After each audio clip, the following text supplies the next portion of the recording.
The shrill tone of my alarm startled me from sleep, urging me to fumble for its source. Gradually, the unfamiliar room came into focus, the sparsely furnished bedroom, the closet overflowing with another woman's garments, my wife's clothes. Despite the supposed promise of a new beginning, this lavish penthouse still felt alien. Last night's supposed joyous occasion, my wedding to Everett, now seemed surreal in the morning light. Blinking away sleep, I reached out across the vast expanse of the bed, finding only cold sheets where my groom should have lain. The clock's unforgiving hands revealed it was already 9 o'clock a.m. Where was Everett? Groggily, I shuffled to the kitchen, drawn by the enticing scent of fresh coffee. There, I encountered a rugged stranger standing casually by the elegant espresso machine, a stark contrast to the opulence surrounding us. His worn jeans and rumpled shirt clashed with the luxury of the setting. "Hey, you must be the new wife," he greeted me with a dimpled grin. "There's enough espresso for both of us." I stood frozen, struck by the awkwardness of the moment. Before I could respond, the sound of approaching footsteps heralded the arrival of Everett's mother, Marcella, her demeanor as severe as her tailored suit. Her gaze swept over me dismissively before settling on the stranger with a scowl. "You! I told you never to show your face here again. Get out before I call security," Marcella snarled. The stranger's grin faded as he retorted, "I still live here too, mother. You can't just wish me away." In that moment, realization dawned. This was Leo, Everett's estranged twin brother, conveniently omitted from our wedding plans. Marcella's venomous glare betrayed her disdain. She wasted no time in disowning Leo, condemning him for his perceived transgressions. Leo's defiance was palpable as he slammed his mug down, coffee spilling over the pristine countertops. With a final glance in my direction, he departed, leaving behind a tense silence. As the door echoed shut, the truth hit me. The fairy tale facade had shattered, revealing the dysfunction beneath. The in-laws I barely knew had become adversaries, and Everett was nowhere to be found. Leo's ominous warning lingered, foreshadowing the tumult to come. Over the ensuing weeks, I endeavored to assimilate into the family, clinging to the illusion of marital bliss. Despite Marcella's constant scrutiny and Everett's emotional distance, I maintained a facade of composure. Yet each day brought new challenges: Marcella's relentless criticisms, Everett's absence, and the suffocating expectations placed upon me. The breaking point arrived on a quiet Saturday morning, as I prepared Everett's favorite pancakes, only to realize that my sacrifices had become servitude, and my dreams of happiness were fading fast. Marcel was already bustling around the kitchen when I entered. "Oh, don't bother yourself, dear," she said with feigned concern. "I didn't want you exerting yourself. Why don't you relax?" My fists clenched around the whisk I was holding. "This is my household, too. Please allow me," I retorted. Marcella's eyes flashed dangerously, but she begrudgingly stepped aside as I mixed the batter. Gaining a few pounds already. You should be more careful. Men can be so vain," she remarked. I gasped, nearly dropping the bowl. Before I could respond, she breezed out with one last jab. "Do tidy yourself before Everett wakes. We wouldn't want him to lose interest." The insinuation felt like a slap in the face. As I mindlessly spooned batter onto the griddle, tears blurred my vision. I had endured their abuse for weeks without complaint, but the Everett I loved would never stand for this. Why hadn't he intervened or confronted his mother about her horrible behavior? Speak of the devil, Everett emerged, freshly showered, ignoring me as he scrolled through his phone. "Everything okay, Everett?" I asked vaguely, wiping furiously at my eyes.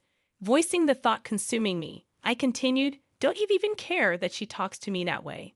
My voice broke despite my resolve. Everett blinked in surprise. "Who, your mother?" I cried. "She insults me every chance she gets, and you don't even notice." Sighing, he set his phone aside. "I'm sure you're exaggerating. She only wants what's best." "What's best for you, her precious son?" I cut him off angrily. "Meanwhile, she's turning me into a slave around here. I can't keep playing nice." Everett's expression darkened. "Avalon, that's extremely unfair." She welcomed you into our home when you had nobody. You owe her respect." He shook his head in disgust. "I can't talk to you when you're hysterical like this." "Everett, wait." My voice cracked, but the bedroom door had already slammed shut behind him. Hot, furious tears streamed down my cheeks. In a few short weeks, my husband had become an indifferent stranger under his mother's spell. Maybe Leo had warned me for a reason, if only I had listened. Suddenly suspicious, I rifled through Everett's desk drawers while he was out. Buried amongst credit card bills, I found photos of Everett with a glamorous blonde nuzzling at a seaside resort, their flashy rings conspicuous on their intertwined hands. The pancake batter solidified in the bowl forgotten. Leah was right. I needed to escape this madness. Perhaps it was time I finally listened. I raced out of the suffocating penthouse, photos clutched in one trembling hand, the evidence of Everett's betrayal feeling like a knife twisting in my gut. I blinked back furious tears as I aimlessly wandered the city streets. How could I have been so stupid, so naive? Everett had spun a silken web of lies, snaring me as his picture-perfect bride, and I had smiled obliviously through it all. Well, not anymore. Avalon, the pushover, was gone. From her ashes would rise a warrior, someone Marcella and Everett would rue crossing, lost in vengeful thoughts. I collided with the burly figure, his strong hands gripping my shoulders, steadying me. I froze, recognizing the familiar face. "We have to stop meeting like this," Leo said lightly, though his green eyes betrayed concern. "What are you doing out here alone?" On impulse, I thrust the incriminating photos at Leo. He studied them intently, brow furrowed. "I guess congratulations are in order," he finally said. "How does it feel to become another of my brother's disposable playthings?" His words stabbed painfully at the fresh wound, threatening to undo my resolve. Forcing strength into my voice, I replied, "Everett will regret the day he used me so callously, and Marcella will wish she never laid a hand on me." Lita let out an impressed whistle. Well, kitten shows her claws. I wouldn't want to be on your bad side." His amusement faded quickly, his expression turning solemn. "In all seriousness, Avalon, you need to get away while you still can," Leo advised. I bristled at his doubts. "After stealing myself for revenge, you think I can't handle them?" Leo's gaze was intense. "I've seen their games firsthand, how they use people up like disposable assets to further their own selfish interests," he explained. Pain creased the corners of his eyes. "When I confronted Mother about her shady dealings, she convinced my own twin to turn against me." My anger wavered at the ache in his voice. This wasn't just a cautionary tale. It was Leo's lived trauma at the hands of my new in-laws.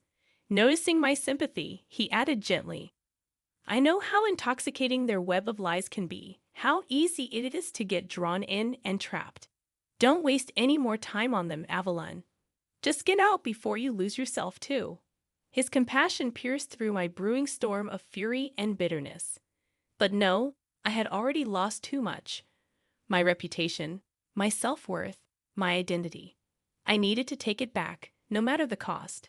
Lifting my chin, new resolve flooding my veins, I replied, "I appreciate your concern, Leo, but I won't be scared off so easily. Your family hurt me deeply, and now they'll face the consequences." With unexpected fierceness, I pulled Leo into a brief, hard hug, then strode off without looking back, more determined than ever to make Everett and Marcella pay. Returning to the penthouse, bursting with self-righteous fury, I found only an empty apartment echoing with ghosts of my dashed dreams. Fine, if those cowards wanted to hide from confronting me, I would take advantage of their absence. I rifled through Marcella's home office, gathering financial statements and copying files off her computer onto a flash drive. My future mother-in-law's shady real estate schemes would be the lethal ammunition. Just as I finished, footsteps sounded outside. Hastily, I crammed the flash drive into my pocket just as Everett entered, his mother conspicuously absent. My husband swept his judging gaze over the chaotic scene. "What are you doing in Mother's office?" I forced nonchalance into my voice. "Oh, just familiarizing myself since we share everything now. I held his stare coolly. Don't we, Everett? His lips thinned. Is this about those ludicrous accusations earlier? You ransacking private property isn't exactly helping your mental state. I bristled as he went on. Mother thinks, and I'm starting to agree, that the stress of this transition has been too much for you emotionally. Perhaps we rushed into this marriage. His words landed like physical blows. After all I had endured from him and his toxic mother, now he was suggesting I was the problem. Blinded by outrage, I grabbed a heavy paperweight off Marcella's desk and hurled it viciously against the wall. It hit with a resounding crash, leaving a sizable dent. How dare you? My voice shook with fury and anguish. You bring me into your family under false pretenses. You stand by while your mother ridicules and abuses me. I stabbed an accusing finger at Everett. You betray our marriage vows through ongoing affairs. Then you accuse me of being mentally unwell. I tore the blonde woman's photo from my pocket and brandished it, making Everett visibly pale. Straightening my shoulders, I announced, "This destructive dynamic ends today. You and your toxic mother don't own or control me any longer." I shoved past Everett, pausing at the doorway to deliver my parting blow. Consider this my line in the sand. I won't be caught off guard again when you inevitably cross it. I let my words sink in before walking away with my head held high. The time had come to launch my counterattack on Everett and Marcella for daring to use and abuse me. My marching orders were clear: destroy the source. I hastily packed my essentials, anxious to quit this toxic residence for good. As I rifled through my things, I uncovered items I had treasured during my brief marriage. Photo booth strips of Everett and me giggling together, the engraved Tiffany bracelet he gifted to my lovely wife. Bile rose in my throat. I swept the sentimental debris off the dresser, violently taking grim satisfaction from the noisy clatter. Let the maids deal with this false evidence tainting Everett's perfectly curated image. My raging thoughts were interrupted by a gentle clearing of the throat. I whirled around defensively before recognizing the sympathetic face of Sophia, one of the longtime housekeepers. "Sorry to disturb you, Mrs. Avalon," Sophia said softly. "I just wanted to say if you need any help, I'm here." I studied the older woman uncertainly. Why would a staff member risk defying her tyrannical employers to assist me? But Sophia's kind eyes held no deception. I decided to take a chance. "Did you know?" I asked bluntly about Everett's affairs and his mother's abuse. Sophia nodded shamefaced. "Mrs. Marcella ensures our discretion, but please know I never condone their behavior." She hesitated before adding quietly, "Several former wives confided in me before receiving their severance packages." I absorbed this with dawning horror and clarity. My initial blind rage had narrowed my focus, but Sophia grounded me in the stark reality of this pattern of mistreatment. I was hardly the first to suffer this cruel cycle, merely the latest victim. If I didn't act decisively, I grabbed Sophia's hands urgently. "I can't let them keep doing this, but I'll need proof to expose them: letters, photos, documentation." I held her earnest gaze. "You've seen things, Sophia. With your help, we could end this toxic cycle for good." Sophia studied me for a long moment before giving a firm nod. "Gather your evidence and do what must be done," she declared boldly. "I should have spoken up long ago. Now we make this right." We quickly formulated a plan. With the family conveniently out of town, Sophia would secretly retrieve incriminating items from their offices while I moved out unnoticed. She would bring the evidence to Leo, who could help bring legal repercussions against his abusive family members. At last, I felt fully in control again. For the first time since entering the Williamson family's web of deceit, no more the powerless, pitiable victim. Now I commandeered my own rescue mission. The revelation of Everett and Marcella's transgressions would be my hard-won vengeance, a dish best served cold. Safely moved into Leo's modest apartment, I eagerly sorted through the mounting evidence Sophia had smuggled out of the lavish penthouse that was once my prison. "Look at this," I told Leo excitedly, stacking meticulously labeled folders on his scarred kitchen table. Bank statements confirming the money Marcella embezzled from family trusts, deleted emails proving Everett's affairs with that tacky blonde. I grabbed Leo's arm, meeting his uncertain gaze fiercely. It's all here, enough to dismantle their web of lies and bring them to justice. Leo gently extracted himself from my impassioned grip. This is really impressive, Avalon, he said carefully. But are you sure this is just about justice for you? My enthusiasm faltered slightly as I registered the searching quality of Leo's stare. Exposing crimes was your original intention, he continued. But it kind of seems now like you just want to completely destroy them. His tone held no judgment, just open concern.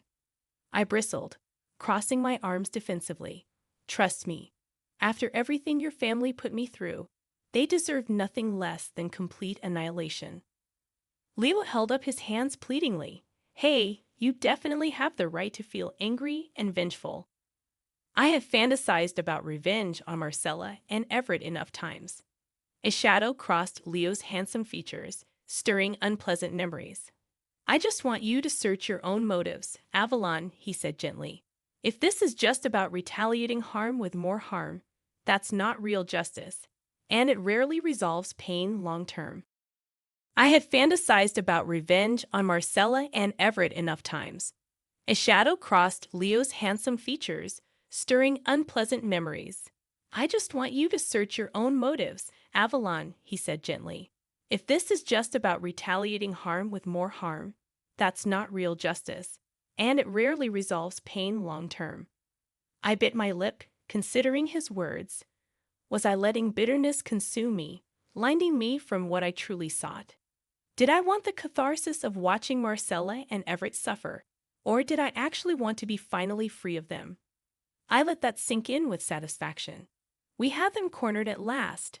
These loathsome snakes I had once thought family. Justice would soon be served. I spared one last contemptuous glance for Everett and Marcella's shell-shocked faces before striding out gracefully, head held high. The dragon had been triumphantly slain. Time for this warrior to ride into the sunset along her new path. I rolled over with a blissful sigh, warm sunshine bathing my face instead of the cavernous penthouse that had been my prison. I awoke in Leo's cozy second bedroom. No toxic people or memories lingering here to torment me, only my newfound freedom. The feeling amplified when Leo appeared, bearing 2 mugs of fragrant coffee. Accepting mine with a grateful smile, I declared impulsively, "Let's go to the beach today." Leo nearly choked mid-sip in surprise before chuckling. Well, someone is clearly enjoying their liberation. What prompted this? I stretched lazily, higher spirits than I'd felt in ages infusing me. The thought just occurred to me that I can actually do whatever I want now without asking permission. It was true, the permanent clouds of fear and uncertainty had finally lifted. I had broken decisively from Everett and Marcella, now awaiting sentencing thanks to the overwhelming evidence Leo and I provided. My lawyers were ruthlessly pursuing both the divorce and criminal restitution I deserved. Meanwhile, Sophia and other staff had surfaced with their own grievances. Yesterday, I received a call that the family company would be permanently dissolving under the weight of lawsuits and criminal probe. No sympathetic connections or crisis PR could save the disgraced mother and son.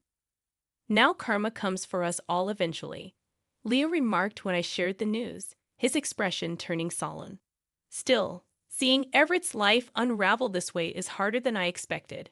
He's still my twin, you know. I covered his hand gently, acknowledging the pain and history only Leo fully understood. You have such a big heart behind that gruff exterior, Leo, I said softly. He grunted ambiguously.